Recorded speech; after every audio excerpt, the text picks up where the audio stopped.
Welcome into ATL Day Ones with Jarvis and Tenitra. Coming up on today's show, who's under more pressure, Brent Key or Kirby Smart?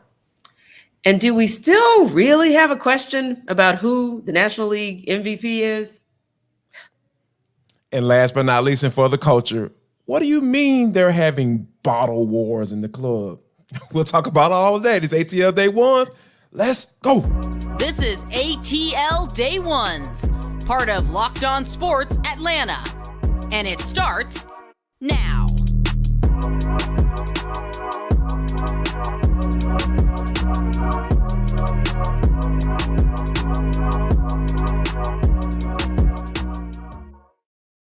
I want to start by saying thank you for making ATL Day Ones your first listen of the day. Remember, we are free and available wherever you download your podcast. And wherever you download your podcast, make sure that you leave us a 5-star review. Really appreciate that from you in advance.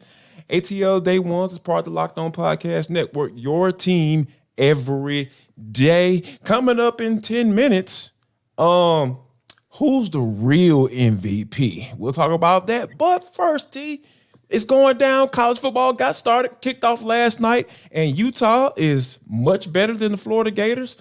Imagine saying that in 2023. This kind of shows you where we are in today's world of college football. But T, I think the most important thing is locally, Georgia Tech is getting kicked off tonight against Louisville, and the Georgia Bulldogs are taking off against UT Martin. Like, all right, getting warmed up, I guess, for the season. A little exhibition game. Kirby said, I'm going to have me some preseason. I don't know about y'all, but, that's how we're going to get down this year. But I think the most important thing for me, T, is the fact that, Brent Key's going into his first full season as the head coach for the Georgia Tech Yellow Jackets. And Kirby Smart is going for 3 consecutive national championships, which hasn't been done in the Associated Press era, and hasn't been done since 1934 to 1936.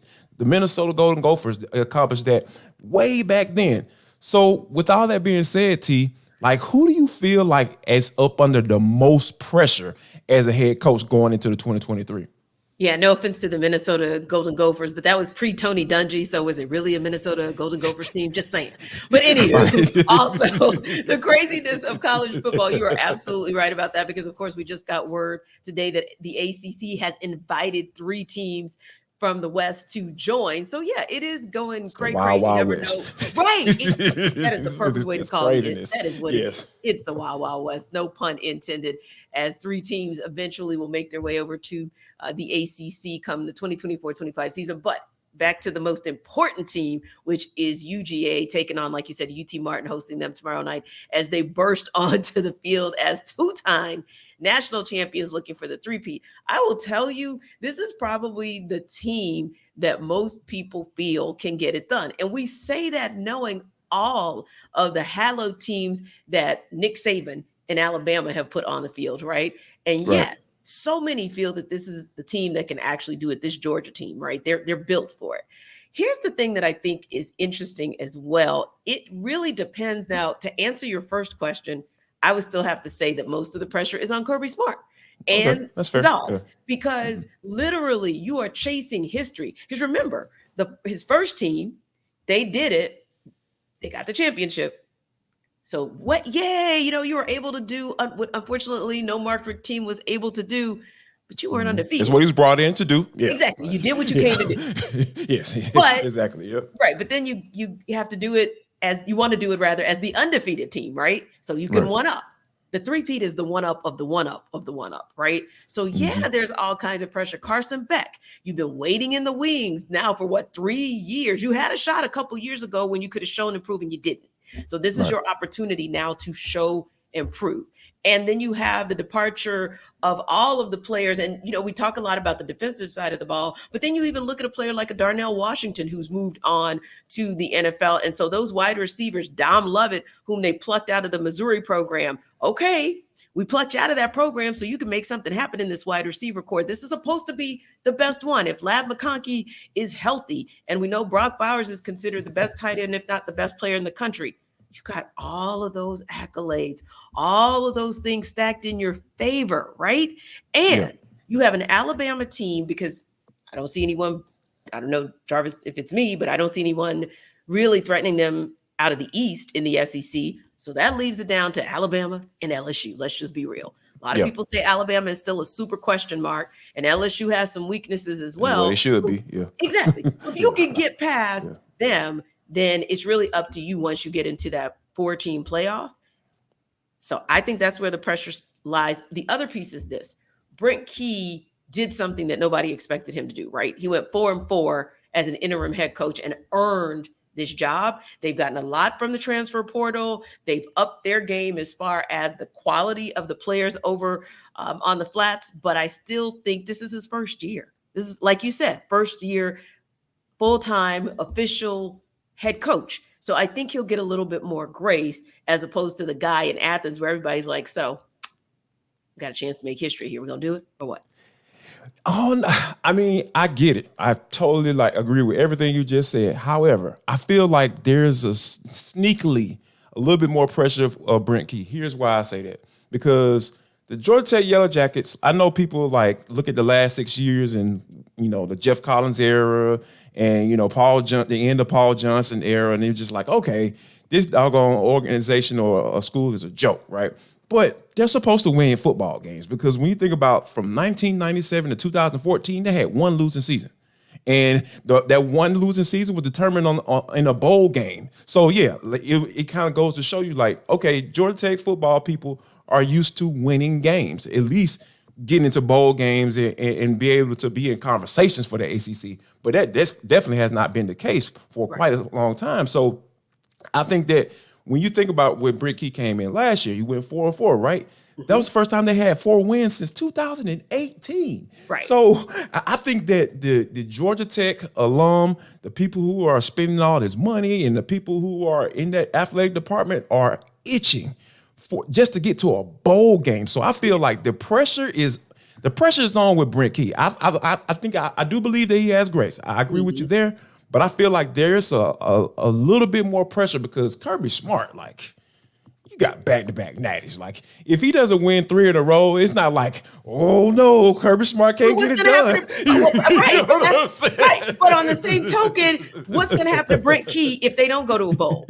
Brent Key's still going to have a job. Nobody's going to be really saying anything. Yeah, but they're going to be. No, all right, man, figure it out, man. No, they got to figure it out, T. If you say he's losing his job, I'm going to start calling you Hot Take JD.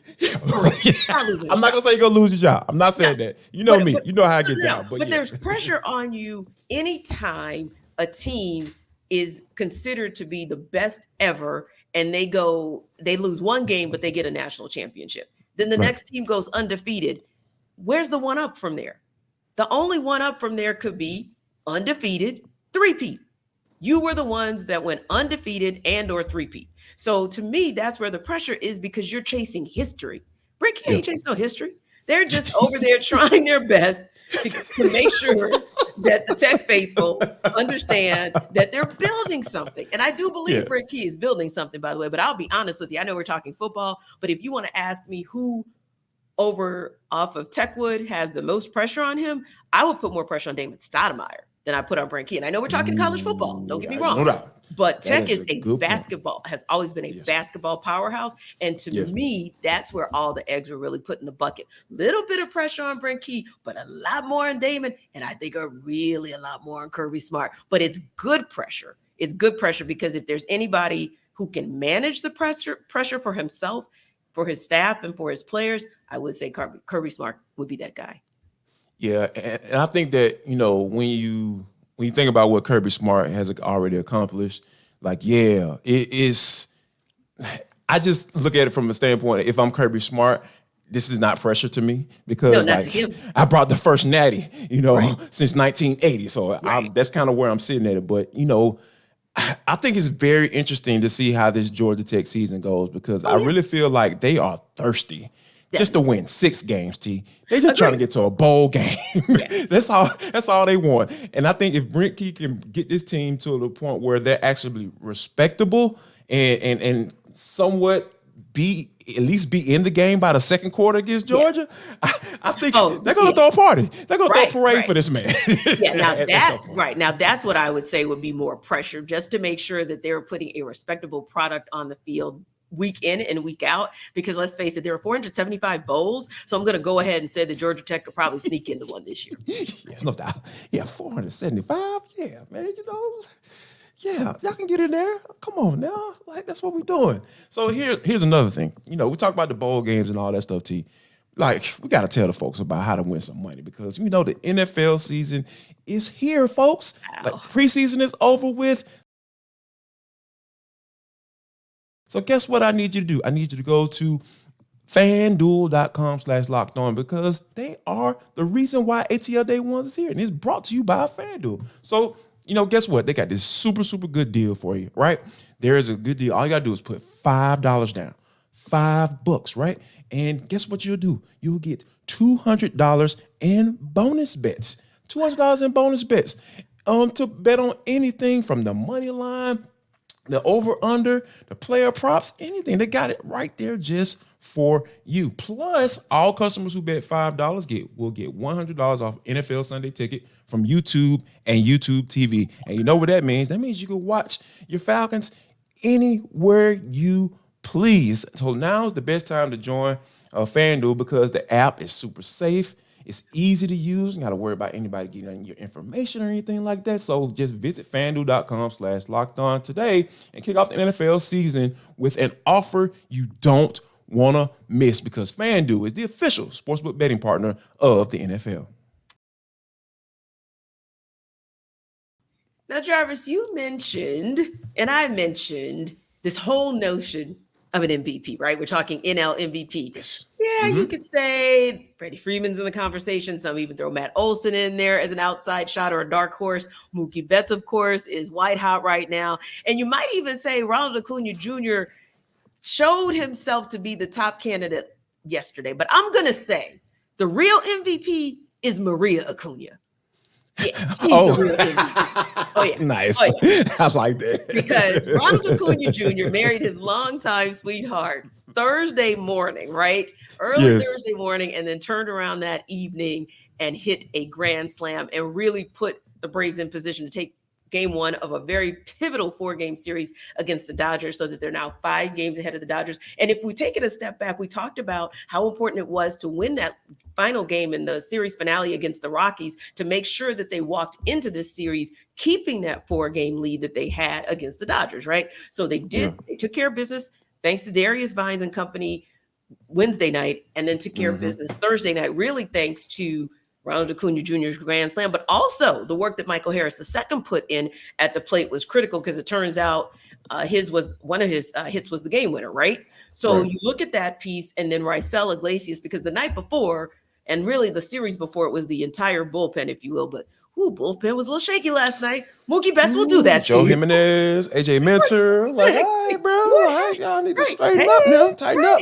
Come back, guys. Tighten up a little bit. Come on back in. Exactly, tighten this thing up. But thank goodness Raisel Iglesias did what he needed to do. I think he got Mookie Betts and Max Muncy both, and then he on a fly out, and then of course was able to get Enrique Hernandez to strike out swinging 8-7 the final. But more importantly, I joke about Maria because, hey, whatever you're doing, keep doing it, Mrs. Acuna, because you made that guy really happy that morning, and the Braves and Braves country benefited.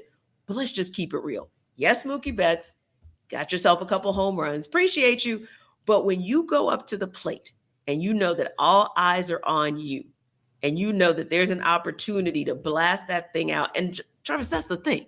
He didn't just hit the grand slam. Okay, he smoked, he killed, he obliterated that ball. I really do think, like we talked about the day before, guy is on mission, and he will spend the next 29 games showing you, or 28 games showing you, why he is the NL MVP. I wholeheartedly agree, because like when we just think about the atmosphere, the stage, right? It was on last night, because we all understand the whole national narrative when it comes to, the LA Dodgers or the Yankees or even the New York Mets to a certain degree. True. Those are big time markets. Those are the top 2 markets in the country, right? So anytime a team is even remotely good, they're going to get the attention, they're going to get the coverage. And I think that a lot of people came to cover that game, or all the coverage that was, was mostly there was because of, the LA Dodgers, because when you got a guy like Mookie Betts, like, let me just say this. I don't like Mookie Betts because he's just that good. Like, he's really, really good. And I don't like, having him going when he comes up to the plate. My mind, in the back of my mind, I'm just like, oh, this dude is about to do something. And it's absolutely ridiculous. But I think that something that really stood out to me that he said after the game, and this is kind of how I knew, you know what?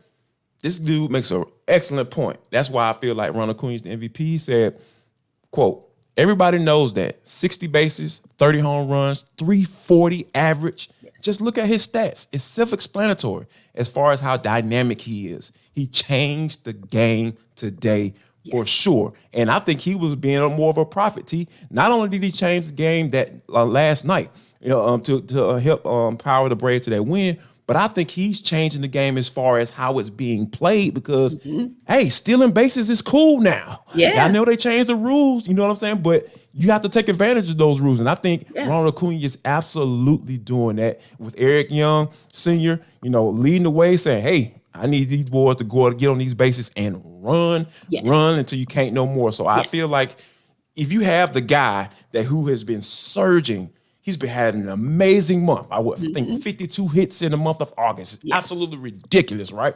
But if you have a guy that has been on that tear like that, to say that about Ronald Acuna, who's been consistent throughout the entire season, there's no question in my mind that Ronald Acuna is the real MVP of the National League. Yeah, I definitely do, because as it goes, you know about Freddie Freeman, right? You know about the consistency of Freddie Freeman. So you're not really shocked that this has been, who he is, if you will. And Mookie Betts, hey, he's shown who he is as well. He's gotten back to his white hot Mookie Betts hitting self this last month. And like you said, the national media has kind of propelled him back into the conversation. But Ronald Acuna Jr., for whatever reason, maybe it's because he's here in Atlanta, maybe it's because of a little bit of the up and down the last couple of years due to injury, that he's not maybe gotten some of the respect that most feel he's due. But I think when you get to the plate on the biggest stage and you do what he did last night, and you were probably an inch away from even having a better storyline if you could have robbed Mookie Betts. Snag. Oh, yes. He was so close. Man, oh, my gosh. Exactly. Oh my gosh. So think about that. But the fact that we're having that conversation and the fact that he pointed that out at the end of the game, I love that mindset.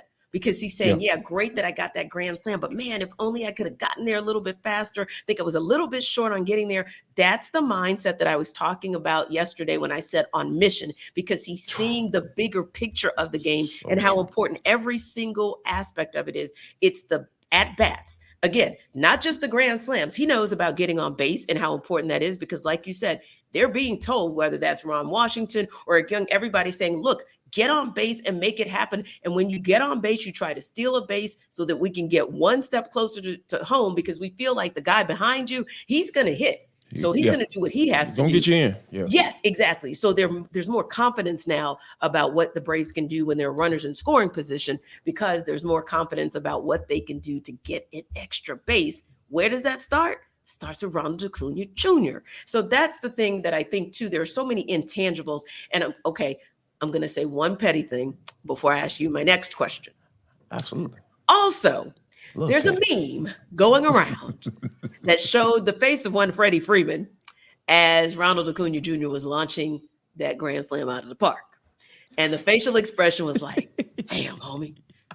Because you know what it is. In high school, you was the man, homie. What happened to you? Yes. Why they trade me? Right, exactly.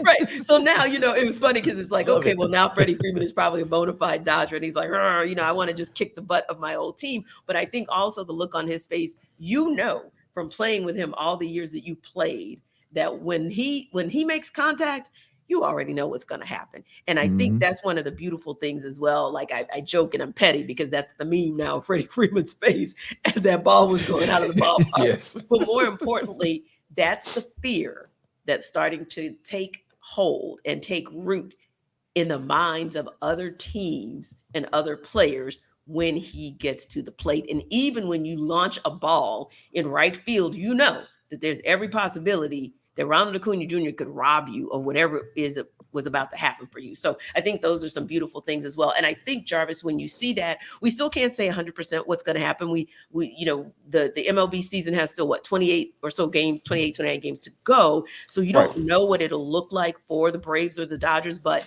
what you saw last night in terms of the Braves getting out to a big lead, Spencer Strider having a little bit of an off night, but I mean, it's the Dodgers, so you can't really even call it off.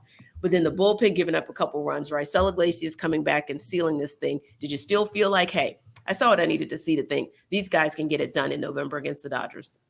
Absolutely. I think that, when you look at how our major concerns over the year, and I will continue to bring this up because it's vital. Because when the injuries to Max Fried and Kyle Wright, when you have guys like that go down and you still are able to figure it out, you have guys like AJ Smith-Shawver and Darius Vines. Like, who are these guys, Jarvis? Like, nobody knew who these guys were before the season started. So you're talking about having 16 different starters come to the mound for you. Last time that happened, I think it was in 2016 when the Braves were trying to figure it out.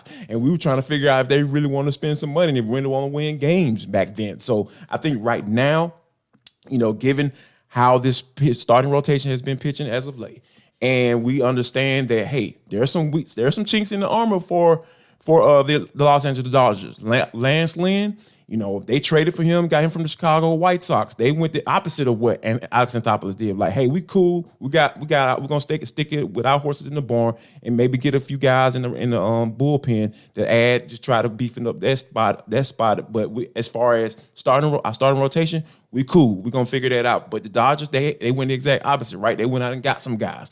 And we know that those guys are a little shaky. And if we're sitting up here saying and line these teams up in October, if they come to face each other in LCS, and it looks like that's what's going to happen. Yeah. My money is on the Braves, barring any catastrophic injury. Knock on wood. I ain't got no wood right out now, but I'm knocking on wood. To say that not have to worry about any injuries coming up. So yeah, to answer your question, yes, absolutely. I feel like the Braves are primed and ready because, like you said, the leader of this team, number 13, is on mission, like you said. And I think that's even a truer statement, especially after last night. Indeed. So did you guys, our everydayers, see enough in last night's game to say, see, we told you, Ronald Acuna Jr., he is the real NL MVP? Let us know by dropping a comment in the chat on YouTube. We appreciate you guys for always rocking with ATL Day Ones. And as you have always done, make sure that you guys download us wherever you get your podcasts.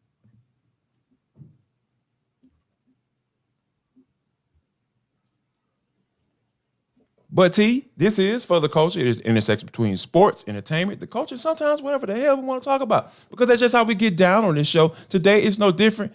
T, when you think about like trends, right? There was obviously some trends, when we used to be out running them streets back in the day, and all that stuff. Some things we used to partake in. But this one right here, bottle wars, this is weird because, for those who don't know what bottle wars are, so came across this video of a club out in Houston, Texas. It's all packed, everybody in the sections and everything, everybody got the bottles in the hand, but they weren't drinking out of the bottles. They were literally pouring the bottles, on the ground, like back to back to back. And it seemed as if they were kind of competing with other people pouring out the bottles on the ground back to back as well. I mean, I don't know, T. I just don't have any words for this because this just seems like it's really stupid. It's like Dumb and Dumber. I didn't understand it. I saw the video that you sent me. I repeatedly watched it, and it just never made sense. Never made sense. I was literally thinking car note, wardrobe, paying off some bills, actually drinking it if you're thirsty. toasting Yeah. each other. I mean, there's so many things you can do other than pour out So the good many. liquor. And I don't even drink. And I was Put it sad. in your waistband and take it home. You know what I'm Yeah. saying? Because you want to get every dollar that you doggone spend on that bad boy Right, worth because out some of of those it. bottles are upwards of $300, right? Just for a Yeah, bottle. easily. At least just the bottle. At least, right, Not the exactly. section that they're sending in. That's not even included. Right.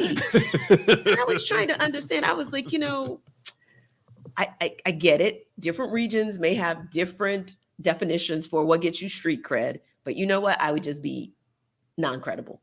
I would just lose my street cred, Yeah. if that's what it took. Because no, I'm not about to waste my money on you. If I bought this bottle, it's for drinking purposes, toasting purposes, and just it's almost like your mom used to say, right? Your grandmother used to say, or your parents. Just because you can buy it, just because you can do it, doesn't mean you need to buy it, and doesn't mean you need to do it. Don't. It's dumb. Yeah. Sorry. There's no other way to say that. I learned a long time ago, like, this is all a scam. Because for those you don't know, in my previous life, I used to do security at a club. I used to work at this one particular club in Atlanta, right there down there in smack dab in Midtown. Till you might know what the club I'm talking about. Like, they literally had different menus for certain nights. And on urban night, the prices, at least probably $1,000 in difference to get a section and a bottle. A price of admission at the door, at least 50 to 60% difference, 100% different. So guess what, guys? For all you people out there buying all these sections in these clubs, them folks do not give a about what you got going on and how much money you make. Nope. They are making 500 to 600% profit off your back. Off your back. Yeah. You're making these people rich. Yep. So you probably need to chill out. Yeah. But T, I don't want to end it right there. Yeah. It is National Biscuits of the Month. Come on. I got to give you the fast food biscuit. What's your go-to? Hardee's, with a kind of honorable mention to Whataburger, but it's hard to get up to like that Woodstock area. So I'm gonna go with Hardee's. I'm going with Bojangles, T. Like, I love me some Hardee's. I love right, you on Hardee's, that one. but Bojangles, T, that Cajun biscuit, good. add egg, come on. You're good, but no, that Hardee's biscuit hits different. No, sir. No, sir. I promise you, anytime I'm going up to Flowery Branch, I actually build in an extra 15 minutes and go a different route. She's dead serious. Folks. She's no not question. joking. Yes. And if I have to go anywhere near like Ellenwood or the other side, that part of the South Side, I am definitely going to backdoor my way up Boulder Crest Road. For what? Yes. Yeah. I really just get, I just get so warm and tingly inside when I think about Hardee's as far as fast food biscuits. Now, but as far as like sit down, I like Atlanta Breakfast Club. That's my spot. I really, really love them. Yeah. So I would have to say for my sit down breakfast, if it's a biscuit, I can go with that. ABC all day. I gotta go 2 egg. Well, you know what? Yes. We'll be visiting really soon. So Yes. But wait, who turned you on to 2 eggs? Come on. Y'all, Tenitra Batiste. Yes. Like my brunch specialist. Brunch specialist. If you want a brunch in Atlanta recommendation, Tenitra Batiste. At Tenitra Batiste on Twitter. I promise you, she'll give you several that you will absolutely love. So yes. She put me on 2 egg. It's one right around the corner from out here where I live in South Carolina. I'm just kidding. That's a joke, folks. I do live in the metro area. Right. Yes. But yeah, 2 egg, it's absolutely 100%. 1,000%. Yes. Absolute great. I will give you that too. Very good. Yes, because we were literally somewhere Monday and we were talking about where we might go this weekend as I visit, my play mom and dad. And I said, Jarvis and his wife just went to 2 eggs that we recommended over in your area. Because of course, they live in Stonecrest. And she was like, okay, let's kind of do that. And before we could finish our making our plans, the guy standing next to us was like, 2 eggs. Yeah, that's right. That's right. I was like, everybody absolutely loves to sell some 2 eggs. And you know what we would love to do when we come back Tuesday on the other side of Labor Day? We want to be talking about a Braves series win. Want to get them some cushion between them and the Dodgers. So hopefully they can get that done. Max Fried's on the mound tonight. I believe Charlie Morton is still going to be on the mound Saturday, Jarvis. And Sunday is, I think, to be determined. So the Dodgers and Braves are both kind of playing a little bit of chess, not checkers, in terms of who's going to be on the mound. So we will be watching. Can't wait to talk to you guys about that. And of course, more out of Flowery Branches. Those guys continue to practice. Charlie on Sunday, and Bryce on Saturday. And Bryce on Saturday. Okay, Charlie so they Sunday. flipped it up a little bit. So yeah, they are seriously playing some chess, not checkers in LA. And I'm certainly not mad at that. We'll talk about that for Tuesday. And listen, we love you guys. We appreciate you for always stopping by and rocking with us. And be safe out in those streets, because we don't want to come back to ATL Day Ones on Tuesday without you. Absolutely. Make sure you guys share love, show love, and most importantly, find you a pool before they close that bad boy and spread some love.